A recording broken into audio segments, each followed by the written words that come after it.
अब आपको सीधी तस्वीरें दिखाते हैं। अरविंद केजरीवाल की गिरफ्तारी के आरोप में जो विरोध में आज आम आदमी पार्टी की तरफ से पूरे देश भर में प्रदर्शन किया जा रहा है, उसकी ये लाइव तस्वीरें आप देख रहे हैं। देखिए किस तरीके से जो आम आदमी पार्टी के कार्यकर्ता हैं वो आज प्रदर्शन कर रहे हैं।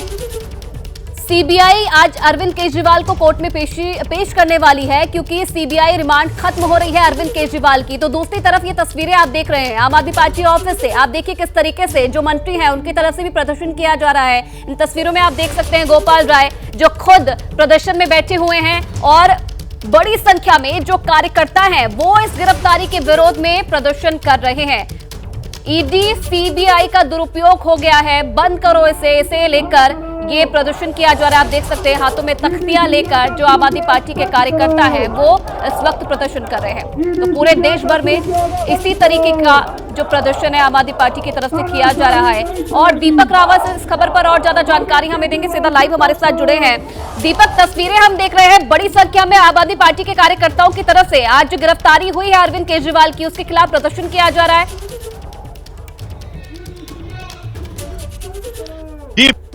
जो थी अरविंद केजरीवाल की, उसमें जो रिमांड दी गई थी 3 दिन की, वो आज खत्म हो रही है और थोड़ी देर बाद राहुल रेवेन्यू कोर्ट में उन्हें पेश भी किया जाना है। ऐसे में आम आदमी पार्टी के जो तमाम पार्टी पर जमा हो गए थे वो अब आगे बढ़ने की कोशिश कर रहे हैं। हालांकि पुलिस ने सीधे तौर पर यह कह दिया है और लगातार अनाउंसमेंट भी हो रही है कि इस तरह के प्रदर्शन की इजाजत उनको नहीं दी गई है। धारा 144 लगाई गई है और अगर आगे बढ़ने की कोशिश की गई तो सभी को डिटेन कर लिया जाएगा। आप तस्वीरें देख रहे हैं कि अर्धसैनिक बलों की भी तैनाती है, कई सारे बसें यहां पर खड़ी की गई थी सुबह से ही। दूसरी तरफ की तस्वीर मैं आपको दिखा देता हूं, जहां बीजेपी का दफ्तर है उस तरफ आप देखिए किस तरीके से कई लेयर की बैरिकेडिंग यहां पर है। अर्धसैनिक बल आपको नजर आएंगे, उसके पीछे वाटर कैनन की गाड़ी है ताकि लोग यहां से आगे न बढ़ पाए, क्योंकि यहां से आगे राहुल रेवेन्यू कोर्ट और उससे आगे बीजेपी का दफ्तर है। ऐसे में आम आदमी पार्टी के जो कार्यकर्ता हैं वो भी अड़े हुए हैं। तस्वीरें हम आपको करीब से दिखाते हैं किस तरीके से जो कार्यकर्ता हैं वो यहां पर बैठ गए हैं। पुलिस ने घेरा बना लिया है और कहा है कि इससे आगे जाने की अनुमति नहीं दी जाएगी। सीधे तौर पर आरोप मोदी सरकार पर लगाया जा रहा है। तानाशाही कहा जा रहा है कि तानाशाही चल रही है, क्योंकि एक तरफ ईडी ने गिरफ्तारी की, उसमें जब जमानत मिल जाती है तो दूसरी सरकारी एजेंसी सीबीआई द्वारा अरविंद केजरीवाल को गिरफ्तार करवा लिया जाता है ताकि अरविंद केजरीवाल बाहर ना आ सके। और ऐसे में लगातार आम आदमी पार्टी ये आरोप लगाती रही, चाहे वो मनीष सिसोदिया का मामला हो, संजय सिंह का मामला हो, अरविंद केजरीवाल का मामला हो, कि केंद्रीय एजेंसियों का दुरुपयोग किया जाता है। ये वजह है कि सड़क से लेकर संसद तक आम आदमी पार्टी विरोध प्रदर्शन कर रही है। संसद में भी सोमवार को आप दिखा रहे हैं, बड़ा दिन है, आज विरोध प्रदर्शन भी किया जा रहा है। कुछ देर बाद अरविंद केजरीवाल की पेशी भी होनी है, 3 दिन की रिमांड खत्म हो रही है। अब देखने वाली बात है आगे क्या कुछ और होता है। बहुत धन्यवाद दीपक आपका तमाम जानकारी देने के लिए। लद्दाख में टैंक अभ्यास के दौरान हादसा हो गया है, एक जेसीओ और 4 जवान शहीद हो गए हैं। रिवर क्रॉसिंग एक्सरसाइज के दौरान यह हादसा हुआ। दौलत बेग ओल्डी में हुए हादसे में शहीद। नदी में अचानक जलस्तर बढ़ने से यह हादसा हो गया है। तो टैंक अभ्यास किया जा रहा था और अचानक से नदी का जलस्तर बढ़ा और यह हादसा हो गया। एक जेसीओ और 4 जवान इस हादसे में शहीद हो गए हैं। रिवर क्रॉसिंग एक्सरसाइज के दौरान यह हादसा हुआ। वजह नदी में अचानक जलस्तर बढ़ने से बताया जा रहा है कि यह हादसा हुआ है।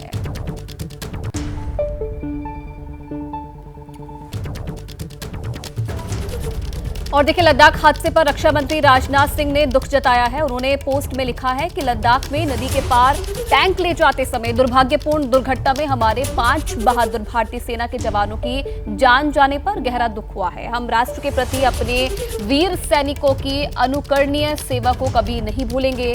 शोक संतप्त परिवारों के प्रति मेरी हार्दिक संवेदना और दुख की इस घड़ी में देश उनके साथ मजबूती से खड़ा है।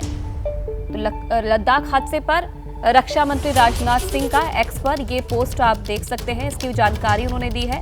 5 जवान शहीद हुए हैं और दुख की इस घड़ी में देश उनके साथ मजबूती से खड़ा है। तो आईसीसी T20 वर्ल्ड कप में आज खिताब के लिए भारत और दक्षिण अफ्रीका की टीम भिड़ेगी। शाम 8 बजे ये T20 वर्ल्ड कप का फाइनल मुकाबला शुरू होगा। एक तरफ तो दक्षिण अफ्रीका 1998 के बाद पहली बार किसी आईसीसी के टूर्नामेंट का फाइनल खेलेगी, तो वहीं 10 साल बाद team India T20 world cup में फाइनल में पहुंचेगी। और इस पूरे मैच के लिए आज पूरा देश जो है काफी एक्साइटेड है। जगह जगह जो है दुआओं का दौर जारी है, पूजा पाठ किया जा रहा है और यही उम्मीद जताई जा रही है कि जब फाइनल मुकाबला होगा, जो T20 की ट्रॉफी है इस बार वो भारत ही लाएगा। जो 10 साल का सूखा था वो भारत इस बार पूरा करने वाला है, यही उम्मीद जताई जा रही है। और इसलिए सुपर सैटरडे की पूरी तैयारी जो देश भर के लोग हैं उन्होंने कर ली है, क्रिकेट प्रेमियों ने कर ली है। और क्रिकेट प्रेमी किस तरीके से आज दुआ मांग रहे हैं, पूजा पाठ कर रहे हैं, ये तस्वीरें आप देखिए। भारत की जीत के लिए किस तरीके से जो एक्साइटमेंट लेवल है लोगों का वो बढ़ता जा रहा है। प्रयागराज, वाराणसी, आगरा, अमरोहा की ये तस्वीरें आप देखिए। प्रयागराज में किस तरीके से जो लोग हैं वो हवन यज्ञ कर रहे हैं, पूजा पाठ कर रहे हैं। वाराणसी से भी कुछ ऐसी ही तस्वीरें सामने आई है।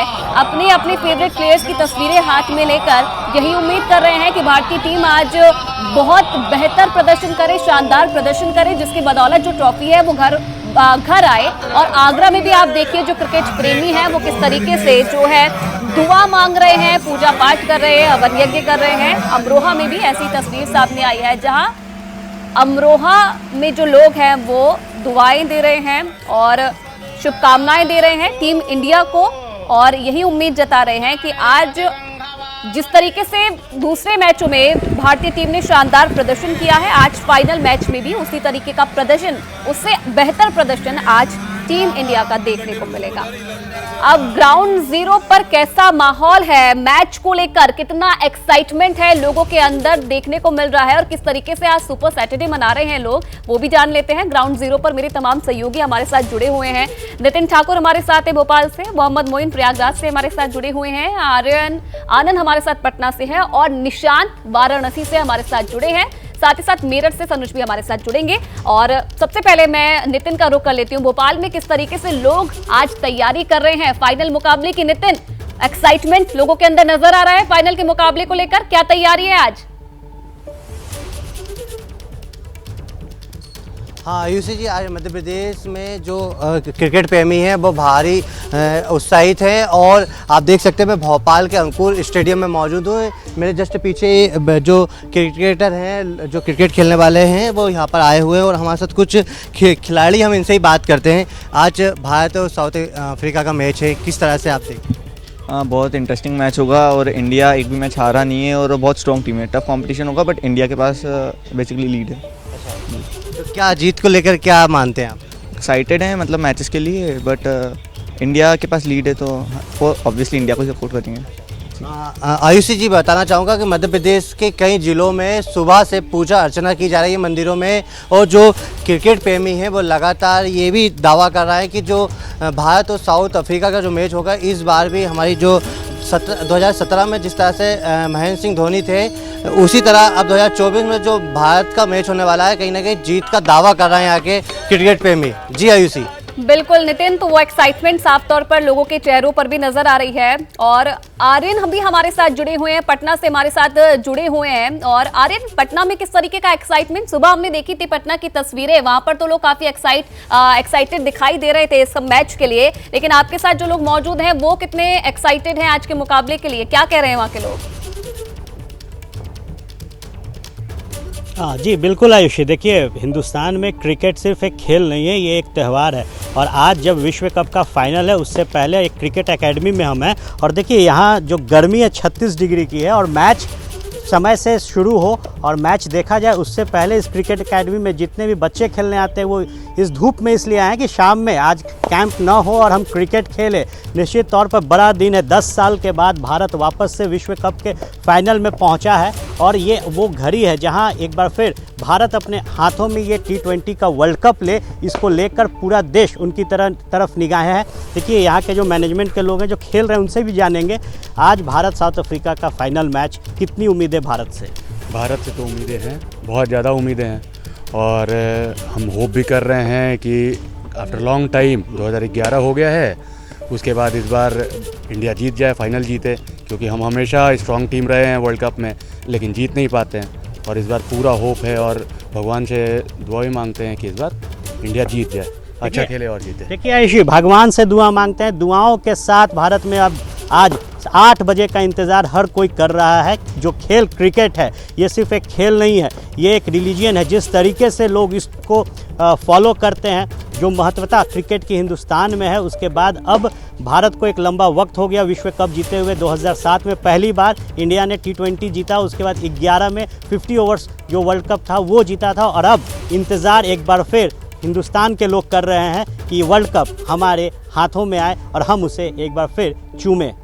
बिल्कुल बिल्कुल आर्यन, जो इंतजार था काफी लंबा इंतजार हालांकि वो रहा है, और आज यही माना जा रहा है कि वो इंतजार जरूर खत्म होगा जब भारतीय टीम फाइनल मुकाबला जीतेगी और ट्रॉफी जो है इस बार भारत ही आएगी। निशांत के पास चलते हैं। निशांत, जिस तरीके से आर्यन भी इस बात का जिक्र कर रहे थे कि भाई भारत में तो क्रिकेट को पूजा जाता है, और वाराणसी से सुबह से हम तस्वीरें देख रहे हैं, वहां पर लोग हवन कर रहे हैं, पूजा कर रहे हैं, भगवान से प्रार्थना कर रहे हैं कि भाई इस बार जो ट्रॉफी है वो तो घर ही आनी चाहिए। इंडिया इंडिया बिल्कुल, जैसा कहा जा रहा है कि कामयाब और केवल इंडिया के रूप में भी देखा जाता है। वो जुनून आपने देखा में इसको आज विश्व इस आज के मैच को लेकर क्या कहेंगे? दक्षिण अफ्रीका को भारत हरा सकता है, क्या लगता है? और अगली बार के जी क्या लगता है? आइए चलिए हम और फैन से बात करते हैं। आपको क्या लगता है आज के मैच में क्या होने वाला है? दक्षिण अफ्रीका भी एक मजबूत टीम है। Definitely we win this match today. और 2015 में जो आस हमारी बची हुई थी वो इस बार पूरी तरीके से हम उसको रिवेंज। देखिए फाइनल मैच में अक्सर होता है कि कहीं टीम लड़खड़ा जाती है, क्या वो लड़खड़ाने का कोई सवाल ही नहीं है। पूरी हम लोग इस बार प्रिपेयर होके आए हुए हैं और इस बार हम लोग वर्ल्ड कप उठाएंगे। सबसे ज्यादा उम्मीदें किससे है? सबसे ज्यादा उम्मीदें मुझे इस बार कोहली से, क्योंकि कोहली का परफॉर्मेंस इस वर्ल्ड कप में थोड़ा सा देखें तो उनके स्तर का नहीं रहा है। मगर मैं ये भी कहना चाहूंगा कि 2011 के बाद से जो सूखा पड़ा हुआ है, जो हमने विश्व कप अभी तक भारत नहीं लाया, वो इस बार डेफिनेटली कंप्लीटली आएगा ही आएगा और हम लोग कंफर्म वर्ल्ड कप ला रहे हैं। चलिए और साथियों से बात करते हैं। देखिए लग रहा है कि शाम का जो आप लोगों का मैच होता है वो इस समय आप लोग कर रहे हैं। कितना उत्साह है मैच को लेकर? कितना उत्साह? हम लोग सुबह से लगे हुए हैं, सारे बच्चों को क्रिकेट की प्रैक्टिस वगैरह भी करा रहे हैं। शाम का मैच देखने के लिए सभी के लिए सुबह का प्रोग्राम भी किया गया है। इन सबको लाइव मैच दिखाया जाएगा। जैसे बच्चों में उत्साह भी जगाना है। हर साल इंडिया टीम फाइनल में जाके थोड़ा गड़बड़ा जाती है, लेकिन इस साल अलग जुनून है। देखिए पिछले वर्ष 50 वर्ल्ड कप की अगर बात करें तो उसमें फाइनल में पहुंचकर हमें ऑस्ट्रेलिया से हार हुई थी। कुछ डर भी है, कुछ ऐसी भी चीजें लग रही है मन में कि कहीं कुछ गड़बड़ ना हो। सारी डरों को इस बार देखा आपने, रोहित शर्मा ने मिटा के रख दिया है। तो जैसा लग रहा है कि इस बार तो कंफर्म ही है कि वर्ल्ड कप भारत के पास आना ही आना है। सबसे ज्यादा आज उम्मीदें किससे है? किस खिलाड़ी से? जसप्रीत बुमराह, इसके अलावा रोहित शर्मा, विराट कोहली, उम्मीदें सबसे ज्यादा किससे? सबसे ज्यादा उम्मीदें तो इस बार विराट कोहली से ही रखा जा रहा है, क्योंकि इस सीजन में उन्होंने एक बार भी बढ़िया परफॉर्मेंस दिया है। 1-2 मैच उन्होंने चला है, बाकी मैचों में नहीं चला है। बाकी हमारे रोहित शर्मा तो है ही भाई ओपनर जो। तो आप देख सकते हैं उसी कि ये क्रिकेट फैंस का जो उत्साह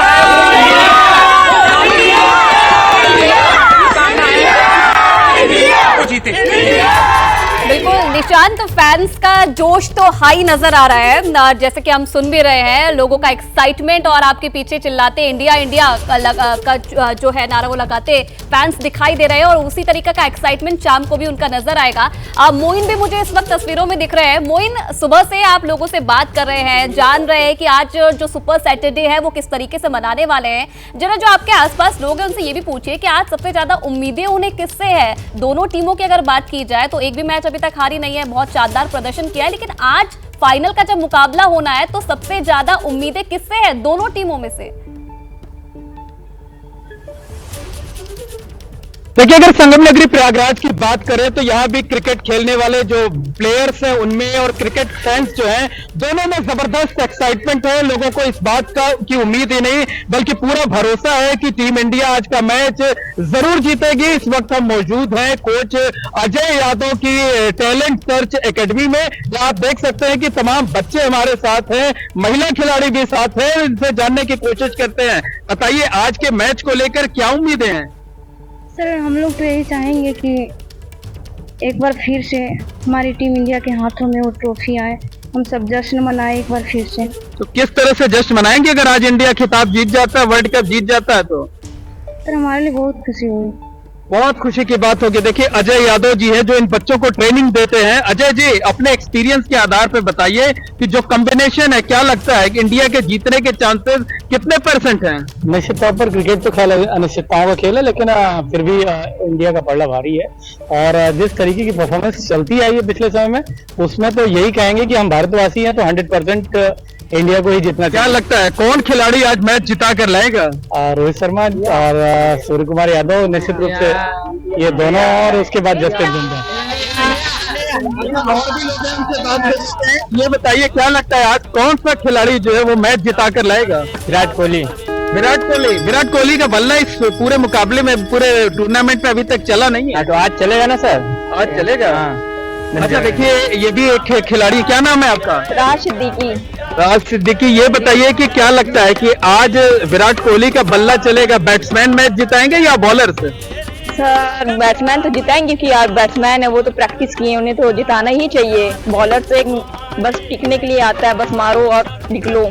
उन्हें तो एक एक्स्ट्रा प्लेयर की तरह भेज दिया जाता है, जाओ और आउट होके आ जाओ जितना बना सको। नहीं, जिस तरीके से बुमराह और कुलदीप यादव ये लोग बहुत अच्छी बॉलिंग कर रहे हैं, लगता है कि ये लोग मैच जिताएंगे आज?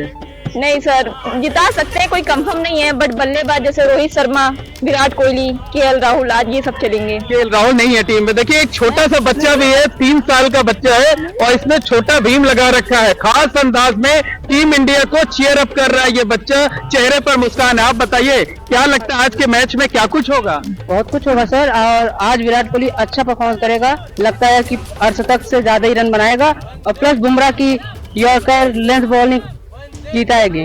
तो बल्लेबाजों और गेंदबाजों का जो कॉम्बिनेशन है, क्या लगता है ये पूरा कॉम्बिनेशन टीम एफर्ट से जीत मिलेगी? यस सर, ये कॉम्बिनेशन टीम में जो है अपने ये सब एक साथ खेलेंगे तो अच्छा ही करेंगे। अच्छा करेंगे? Yes sir. ये बताइए जश्न मनाने की क्या तैयारी है? यार पूरी तैयारी जश्न मनाने की, हमारी टीम इंडिया एकदम से रेडी है, एक साथ लड़ रही है, एक साथ खेल रही है और पूरे मैचेस अपना जीतते चली आ रही है सर।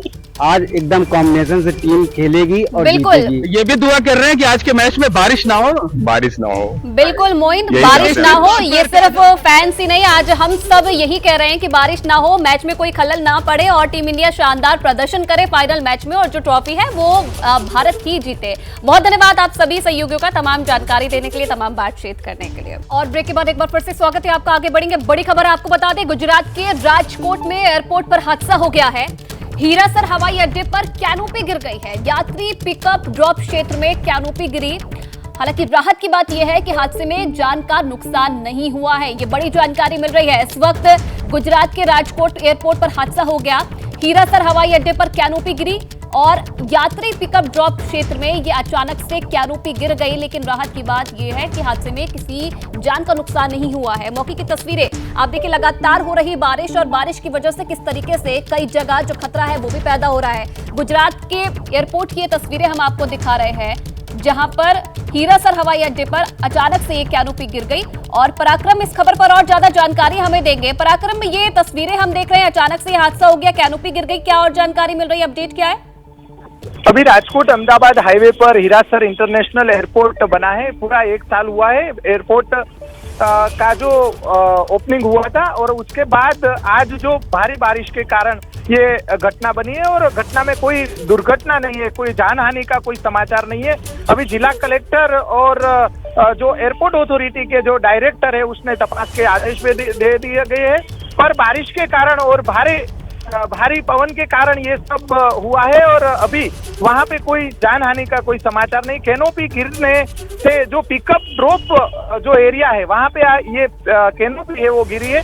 अभी वहां पर से कैनोपी हटाने की जो एयरपोर्ट अथॉरिटी है उसने तैयारी दर्शाई है। जी ठीक है, तो पराक्रम को आप सुन रहे थे जो कि जानकारी दे रहे थे अचानक से जिस तरीके से हादसा हुआ। धन्यवाद पराक्रम आपका तमाम जानकारी देने के लिए। ये तस्वीरें भी हम आपको दिखा रहे हैं उस वक्त, ये आप देखिए लगातार बारिश हो रही है वहां पर और किस तरीके से बारिश के बीच में जो ये कैनोपी लगी थी एयरपोर्ट के बाहर पर वो अचानक से गिर पड़ी। और जिस तरीके से अपडेट ये मिल रहा है कि जान माल का नुकसान इस हादसे में नहीं हुआ है, जो कि राहत की बात है। कल ही दिल्ली में बड़ा हादसा हुआ था, टर्मिनल 1 पर अचानक से छत गिर गई थी, एक व्यक्ति की मौत हो गई थी, कई लोग घायल हो गए थे। लेकिन बड़ा सवाल ये है, देखिए किस तरीके से 3 दिन और 3 हादसों की तस्वीरें। 27 जून को जबलपुर में कुछ ऐसा ही हादसा सामने आया, 28 जून को दिल्ली में टर्मिनल 1 पर ऐसा हादसा हुआ, जहां पर अचानक से छत गिर गई बारिश की वजह से, बताया जा रहा है। एक व्यक्ति की जान चली गई थी, कई लोग घायल हो गए थे। और 29 जून यानी कि आज की राजकोट की तस्वीरें आप देख रहे हैं। एयरपोर्ट के बाहर ये कैनोपी लगी थी जो कि अचानक से गिर गई। राहत की बात यह है कि कोई जान माल का नुकसान इसमें नहीं हुआ है। और बड़ी खबर आपको बता दें, संजय झा बने हैं जेडीयू के कार्यकारी अध्यक्ष। कार्यकारिणी की बैठक में फैसला लिया गया है और जिस तरीके से आशंका जताई जा रही थी कि संजय झा को ही कार्यकारी अध्यक्ष बनाया जा सकता है, नाम पर मोहर लग चुका था और अब ये जानकारी मिल रही है कि कार्यकारिणी की बैठक में ये फैसला ले लिया गया है, संजय झा ही जेडीयू के कार्यकारी अध्यक्ष होंगे। ये बड़ी जानकारी आज राष्ट्रीय कार्यकारिणी की बैठक जेडीयू की तरफ से दिल्ली में बुलाई गई थी। नीतीश कुमार इसमें मौजूद थे और कहीं ना कहीं आशंका इसी बात की थी कि संजय झा जो है वो ही कार्यकारी अध्यक्ष बनाए जा सकते हैं, क्योंकि रेस में सबसे पहला नाम उन्हीं का चल रहा था। और अब ये जानकारी मिल रही है, ये अपडेट मिल रहा है कि संजय झा ही कार्यकारी अध्यक्ष होंगे। नीतीश कुमार के करीबी माने जाते हैं, मिथिलांचल में जेडीयू का बड़ा चेहरा भी है और संगठन और सरकार दोनों में उनकी काफी अच्छी खासी पैठ है और इसी के बदौलत उन्हें अब कार्यकारी अध्यक्ष बनाया गया है। 2017 में बीजेपी में अहम रोल निभाया, इस बार भी बीजेपी से दोस्ती में बड़ी भूमिका संजय झा ने निभाई थी। नीतीश कुमार के करीबी भी माने जाते हैं। 2012 में नीतीश कुमार ने उन्हें जेडीयू ज्वाइन करवाई थी और 2014 में दरभंगा लोकसभा सीट से चुनाव हारे थे। हालांकि अब ये बड़ी जिम्मेदारी उन्हें दी गई है, कार्यकारी अध्यक्ष उन्हें बताया गया है और नीतीश कुमार जो है उनके करीबी माने जाते हैं। नीतीश कुमार ने ही बताया है कि फैसला लिया था उनके नाम को लेकर, फाइनल नाम उनका हो चुका था, इंतजार था फैसला लेने का, जिसके बाद अब ये जानकारी मिल रही है कि संजय झा को जेडीयू का कार्यकारी अध्यक्ष बनाया गया है। तो आज जेडीयू की राष्ट्रीय कार्यकारिणी की बैठक दिल्ली में बुलाई गई थी। तमाम जो बड़े नेता थे जेडीयू के वो इस बैठक में मौजूद थे और इसी बैठक के बीच में ये बड़ा फैसला लिया गया है। संजय झा के नाम पर मोहर लग गई है, संजय झा जेडीयू के कार्यकारी अध्यक्ष बनाए गए हैं। सबसे भरोसेमंद चेहरा संजय झा को माना जाता है, जेडीयू का बड़े नेता हैं, पार्टी में अच्छी खासी पैठ ये रखते हैं और इसी के बदौलत आज ये बड़ी जिम्मेदारी उन्हें दी गई है। और इस वक्त की बड़ी खबर आपको बताएं, संजय झा बने जेडीयू के कार्यकारी अध्यक्ष। बड़ी खबर, कार्यकारिणी की बैठक में ये फैसला लिया गया है और अशोक चौधरी क्या कुछ कह रहे हैं, आइए आपको सुनवाते हैं। नीट को लेकर भी कोई प्रस्ताव पास नीट को लेकर प्रस्ताव पारित हुआ है कि नीट जैसे इस पे जो प्रश्न पत्र आउट होते हैं वो राजनीतिक जो रिजोल्यूशन पास हुआ है उसमें मजबूती से आने वाले समय में और काम करने की जरूरत है। चलिए मैडम का सर एक सेकंड अशोक चौधरी हमारे साथ